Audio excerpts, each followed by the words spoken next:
Anda kembali di iNewsroom Weekend. Penemuan 4 jasad satu keluarga berawal dari kecurigaan warga mencium bau tidak sedap di sekitar rumah korban. Warga bersama dengan polisi mendobrak pintu dan mendapati jenazah para korban telah mengering. Ya, pada Kamis 10 November sekitar pukul 18.00, warga dipimpin Ketua RT yang curiga dengan bau busuk sejak sepekan terakhir, akhirnya mendobrak pagar rumah korban yang cukup tinggi dan tertutup rapat.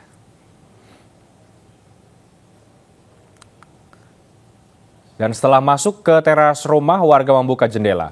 Ketua RT memberikan penerangan ke dalam rumah dan menemukan satu jasad di ruang tamu. Jasad tersebut diperkirakan adalah D, anak pasangan suami istri yang juga tewas di dalam rumah.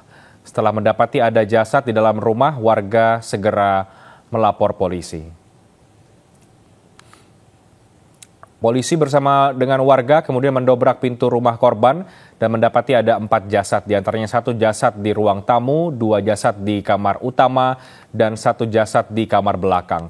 Polisi kemudian mengevakuasi jasad para korban untuk diautopsi. Ya, penyebab kematian satu keluarga di Kalideres masih menjadi teka-teki. Kelaparan yang sempat diduga menjadi penyebab kematian saat ini kemudian diragukan. Kita akan coba membahas apa penyebab dari kematian ini dari perspektif sosiolog bersama dengan Pak Sigit Rohadi, sosiolog dari Universitas Nasional. Selamat petang menjelang malam, Pak Sigit. Selamat petang, Mas Reinhardt. Baik, Pak Sigit, langsung saja kalau dari keilmuan Anda, dari perspektif Anda sebagai seorang sosiolog, apakah Anda juga melihat ada yang ganjil dari peristiwa kematian satu keluarga ini karena yang dilihat atau dinilai oleh sebagian pihak ini ada banyak kejanggalan demi kejanggalan, Pak? Ya, benar. Itu banyak hal yang menimbulkan tanda tanya. Ya. Pertanyaan pertama, mengapa lembaga-lembaga primer di perumahan yang nyata-nyata dihuni oleh orang-orang berada itu tidak berfungsi? Lembaga primer yang saya maksud adalah RT, RW, kalau itu Muslim adalah lembaga-lembaga pengajian, kalau itu non-Muslim doa bersama yang biasanya bergeser dari rumah ke rumah, atau lembaga arisan, atau lembaga keamanan. Mengapa di perumahan yang begitu mapan justru tidak bisa mendeteksi peristiwa seperti ini? Padahal biasanya di perumahan-perumahan seperti itu minimal lembaga keamanan itu aktif 24 jam. Kalau kita lihat rumahnya, jelas itu rumah orang berada. Kecil kemungkinan kalau dia kelaparan. Nih, pasti ada penyebab lain yang saat ini belum bisa terungkap gitu. Yang kedua, itu bisa terjadi karena kohesivitas, kolektivitas masyarakat di sekitar itu lemah. Tidak ada acara-acara sosial budaya. Minimal acara 17-an, acara hari raya, hari besar, yang mana setiap warga itu keluar untuk ikut merayakan acara hari besar. Baik. Atau acara-acara sosial budaya keagamaan. Ini mestinya dilakukan untuk menghidupkan, untuk bisa saling mengetahui, mengontrol kondisi masing-masing keluarga. Nah, ini pertanda bahwa lembaga-lembaga itu tidak bisa berjalan, tidak bisa mengontrol apa yang terjadi di sekitarnya. Okay. Secara formal mungkin RT RW ada, tetapi fungsinya tidak dilakukan secara memadai. Oke. Baik, Pak Sigit. Jadi Anda melihat kalau dari latar belakang rumah dan profil keluarga ini agak ganjil ya, Pak. Kalau ini diduga akibat kelaparan. Yang sekarang kemudian menjadi perbincangan adalah apakah sekeluarga ini ikut sekte tertentu kemudian atau punya aliran tertentu. Dari perspektif sosiologi bagaimana, Pak? Kemungkinan itu yang akhirnya bisa membuat satu keluarga dalam satu rumah yang sama secara bersamaan akhirnya bisa berujung tewas meninggal dunia? Kalau dilihat penuturan warga bahwa keluarga yang bersangkutan itu relatif tertutup gitu. Kurang berinteraksi dengan masyarakat, sangat mungkin ada sesuatu yang disembunyikan. Biasanya yang disembunyikan itu adalah keyakinan atau sekte yang berbeda dengan keyakinan kebanyakan tetangga yang ada di situ. Mungkin kemungkinan besar yang mereka menganut satu keyakinan bahwa dengan menyakiti diri sendiri, dengan membuat mereka menderita, mereka yakin bahwa perjalanan ke alam semesta, ke nirwana atau ke surga jauh akan lebih mulus menurut kepercayaan mereka. Gitu. Kemungkinan kedua, kalau otopsinya perlu diperiksa ulang, adakah zat kimia yang dimasukkan ke mereka itu sehingga membuat tubuh dalam waktu yang relatif singkat cepat mengering. Tidak ditemukannya makanan di dalam tubuh tidak berarti yang bersangkutan itu cepat meninggal. Karena cerita-cerita masa lalu ada orang bertapa berbulan-bulan tidak makan tidak minum itu tidak meninggal.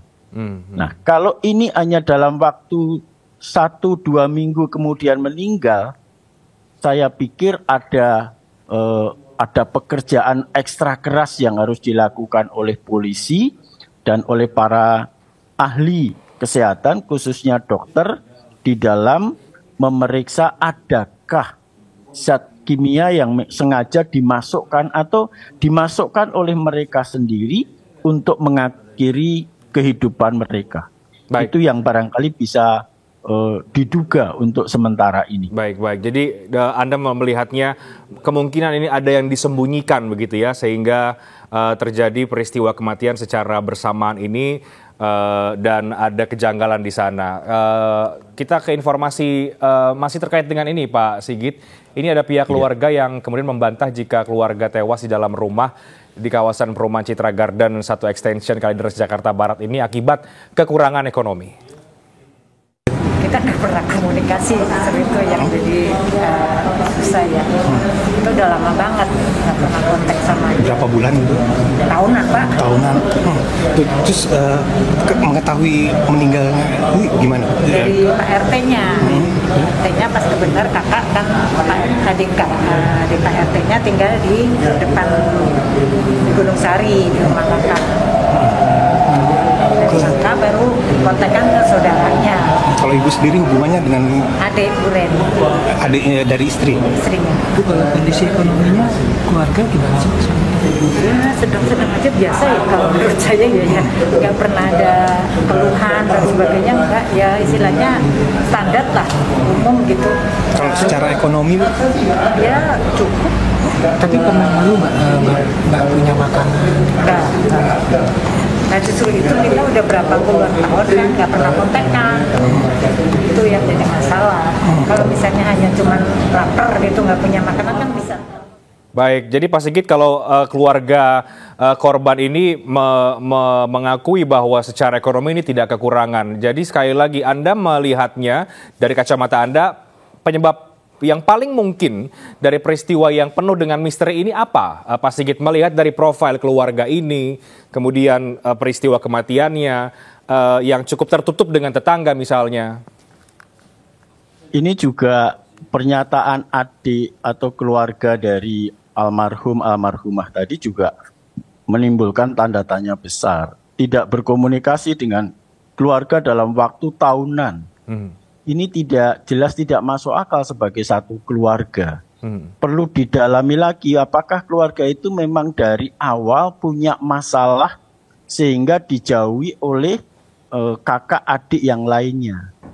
Paling tidak akan mengucapkan selamat ulang tahun, selamat Hari Raya Idul Fitri, selamat Natal kalau dia non-Muslim, selamat Hari Raya Besar itu paling tidak dilakukan. Meskipun era pandemi tidak bisa bertandang face to face, tetapi bisa dengan menggunakan media komunikasi. Nah, ini kekurang sikap dari keluarga ini juga perlu didalami oleh polisi. Kenapa seluruh keluarga meninggal, Ibu Riz itu wajahnya tidak bersedih, memberikan informasi kepada wartawan dengan senyum, dengan ketawa-ketawa, seakan-akan tidak terjadi sesuatu yang mengenaskan atau sesuatu yang memprihatinkan. Ya. Ada apa? Tidak komunikasi tahunan, yang bersangkutan diberitahu oleh ketua RT bahwa kakaknya meninggal, memberi informasi begitu lancar, begitu lugas, tidak menampakkan kesedihan. Ini perlu diperiksa juga oleh polisi. Tolong saudara-saudaranya juga dicek apakah ada kaitannya dengan ini. Mengapa tidak menunjukkan sikap-sikap yang layaknya ditunjukkan oleh keluarga yang kehilangan anggota keluarganya. Oke. Nah, ini barangkali juga masih memerlukan kerja keras dari Pak polisi gitu. Ini pun kita tahu informasi yang tadi terakhir kami dapatkan juga jenazah ini belum diambil Pak Sigit oleh pihak keluarga untuk kemudian dikremasi ya. Jadi ditunda sementara. Jadi kalaupun menurut Anda polisi perlu mendalami keluarga dari satu keluarga yang tewas ini, itu apa yang perlu didalami dan fungsinya untuk apa akhirnya Pak Sigit? Hubungan yang berlangsung selama ini ketika yang keluarga itu masih hidup, adakah perjalanan dari hubungan itu yang membuat keluarga itu menarik diri dari lingkungan? Mengapa tidak ada komunikasi intensif layaknya kakak adik? Mengapa tidak ada acara-acara kekeluargaan layaknya keluarga-keluarga yang lain? Nih, kalau keluarga-keluarga yang lain biasanya dibangun satu komunikasi, minimal ada grup di perpesanan, katakanlah WhatsApp atau apa. Grup-grup seperti itu hidup, dan begitu ada satu keluarga yang jarang komen, biasanya dicari informasinya. Tapi ini kenapa tidak ada? Perlu ditelusuri lebih lanjut, perlu diperiksa lebih seksama, karena sulit dipahami secara logika. Kematian dengan tubuh mengering itu dalam waktu yang singkat itu karena menganut sekte tertentu, meskipun kemungkinan itu ada. Jadi saya membaca para pertapa sampai berbulan-bulan, bahkan sampai tahunan, rambutnya itu mengurai sampai ke tanah. Itu yang bersangkutan tidak meninggal, padahal mereka tidak makan dan tidak minum. Nah, kalau ini tentu polisi memerlukan kerja keras untuk lebih mendalami dari semua aspek, dari saudaranya, dari tetangganya, dari percakapan-percakapan yang dilakukan oleh para almarhum dan almarhumah ini kepada siapa, isinya apa, dan seterusnya. Oke, baik. Jadi lingkaran dari keluarga ini, baik keluarga adik atau kakak atau yang lain, ini perlu didalami untuk mengetahui bagaimana sebetulnya secara persis profil ya Pak Sigit dari keluarga ini, sehingga bisa terpecahkan apa sebetulnya penyebab utama dari kematian satu keluarga di Kalideres ini. Terima kasih banyak Pak Sigit Terima kasih Mas Richard. untuk perspektif Anda pada malam hari ini. Terima kasih, selamat malam.